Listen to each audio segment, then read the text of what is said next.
Welcome to A Year of War and Peace. I'm your host, Brian E. Denton. A Year of War and Peace is a daily, year-long, chapter-by-chapter reading of and meditation on Leo Tolstoy's epic novel, War and Peace. In these videos and podcasts, you'll be treated to a free reading of one chapter per day of the novel, plus a reflective essay I've written individually tailored to that day's chapter. These readings are offered for free, though if you'd like to support me, you can do so in one of three ways.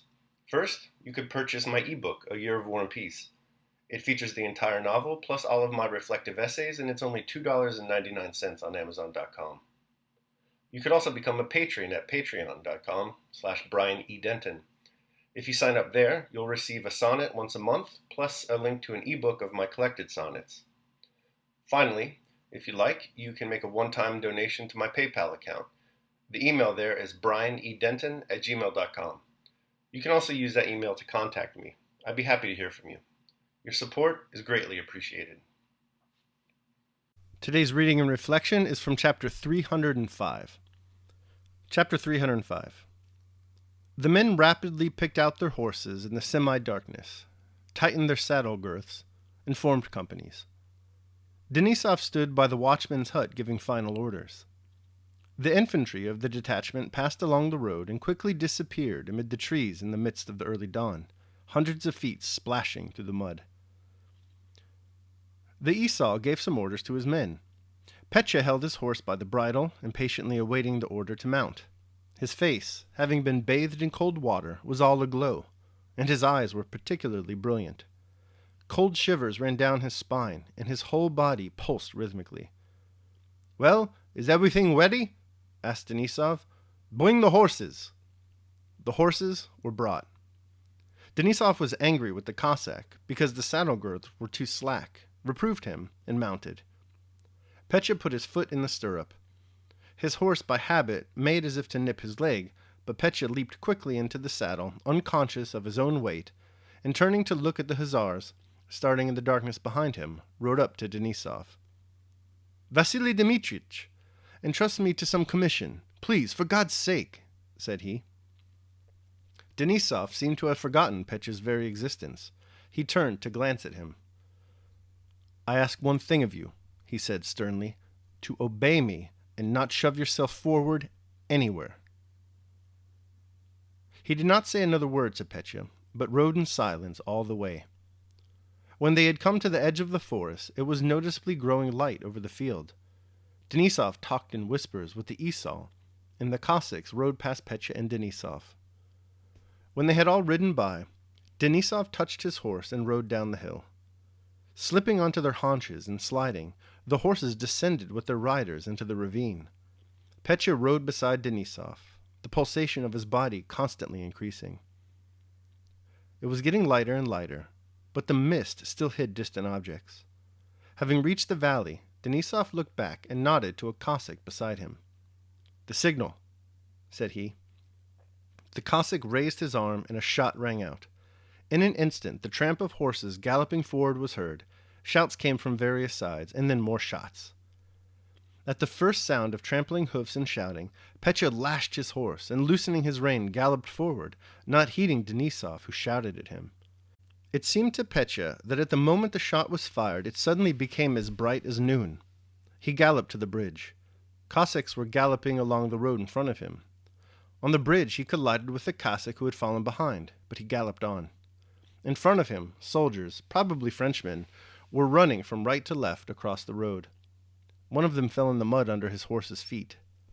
Cossacks were crowding about a hut, busy with something. From the midst of that crowd, terrible screams arose. Petya galloped up, and the first thing he saw was the pale face and trembling jaw of a Frenchman, clutching the handle of a lance that had been aimed at him. "Hurrah, lads, ours!" shouted Petya, and giving rein to his excited horse, he galloped forward along the village street. He could hear shooting ahead of him. Cossacks, hussars, and ragged Russian prisoners, who had come running from both sides of the road, were shouting something loudly and incoherently. A gallant-looking Frenchman in a blue overcoat, capless and with a frowning red face, had been defending himself against the hussars. When Petya galloped up, the Frenchman had already fallen. "Too late again," flashed through Petya's mind, and he galloped on to the place from which the rapid firing could be heard. The shots came from the yard of the landowner's house he had visited the night before with Dólokhov. The French were making a stand there behind a wattle fence in a garden thickly overgrown with bushes, and were firing at the Cossacks who crowded at the gateway. Through the smoke, as he approached the gate, Pétya saw Dólokhov, whose face was of a pale greenish tint, shouting at his men. "Go round! Wait for the infantry!" he exclaimed as Pétya rode up to him. "Wait! Hurrah! Hurrah!" shouted Pétya, and without pausing a moment, galloped to the place whence came the sounds of firing and where the smoke was thickest. A volley was heard, and some bullets whistled past, and others splashed against something.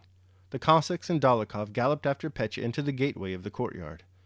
In the dense, wavering smoke, some of the French threw down their arms and ran out of the bushes to meet the Cossacks, while others ran down the hill toward the pond. Pétya was galloping along the courtyard, but instead of holding the reins, he waved both his arms about rapidly and strangely, slipping farther and farther to one side in his saddle. His horse, having galloped up to a campfire that was smoldering in the morning light, stopped suddenly, and Pétya fell heavily onto the wet ground. The Cossacks saw that his arms and legs jerked rapidly, though his head was quite motionless. A bullet had pierced his skull. After speaking to the senior French officer, who came out of the house with the white handkerchief tied to his sword and announced that they had surrendered, Dólokhov dismounted and went up to Pétya, who lay motionless with outstretched arms. "Done for," he said with a frown, and went to the gate to meet Denísov, who was riding toward him. "Killed?" cried Denísov, recognizing from a distance the unmistakably lifeless attitude, very familiar to him, in which Pétya's body was lying. "Done for," repeated Dólokhov, as if the utterance of these words afforded him pleasure, and he went quickly up to the prisoners, who were surrounded by Cossacks who had hurried up. "We won't take them," he called out to Denísov. Denísov did not reply. He rode up to Pétya, dismounted, and with trembling hands turned toward himself the blood-stained, mud-bespattered face which had already gone white. "I am used to something sweet, raisins, fine ones. Take them all." He recalled Pétya's words, and the Cossacks looked around in surprise at the sound, like the yelp of a dog, with which Denísov turned away, walked to the wattle fence, and seized hold of it. Among the Russian prisoners rescued by Denísov and Dólokhov was Pierre Bezukhov. And that concludes my reading of chapter 305 of War and Peace. I will now proceed to my reflection on the same.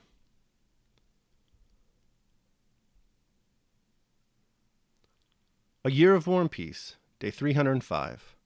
Envy and Oswald, 46729. Envy steers a course of its own. King Aeolus, for example, takes pity on poor Odysseus and equips that great tactician with a bag full of the world's winds. This gift is sufficient to sail Odysseus home over the wine-dark sea, but even the power of kings is wanting in comparison to the reign of envy in the minds of men. No sooner does Odysseus disembark for home than his thoughtless crew rips open King Aeolus' bag in hopes of sharing gifts of gold. They find instead a trove of gales that blows them irreparably off course. These same jaundiced winds push Pétya towards his untimely demise today. Pétya, however, does not seek gold. He seeks glory. Envious of renown, his mind a clattery of senseless ambition, he disregards Denísov's orders to stay put and charges directly into the thick of battle, where he finds not the enduring glory of heroism, but the terminal weep of death. Nothing is certain, least of all in war, but perhaps Pétya's fate would have been different had he placed his priorities in something more enduring than the chasing after of transient fame. He could have pacified his mind with the calm currents of virtue, rather than rattled it with the vicious torrents of envy and thirst for glory. Virtue could have guided him home. Instead, he followed a disturbed and invidious lust to a blood-stained and mud-splattered end. Daily Meditation. Virtue is a lofty quality, sublime, royal, unconquerable, untiring. Seneca, on anger. All right, so that concludes my reading and reflection on chapter 305. I hope you enjoyed it. Thanks so much for listening. Remember that if you'd like to support me, you can do so either by purchasing the ebook A Year of War and Peace, becoming a patron at patreon.com, or making a one-time donation to PayPal. The links to all that are down below in the description. Also in the description, you'll find a link to my Amazon wish list for books and movies. If you decide to support me by purchasing one of those, we'll set up a Zoom call or something so we can discuss that book or movie. Your support in any event is greatly appreciated. Tomorrow we will be reading and reflecting on chapter 306 of War and Peace. I hope you'll join me. Until then, take care of yourselves and others.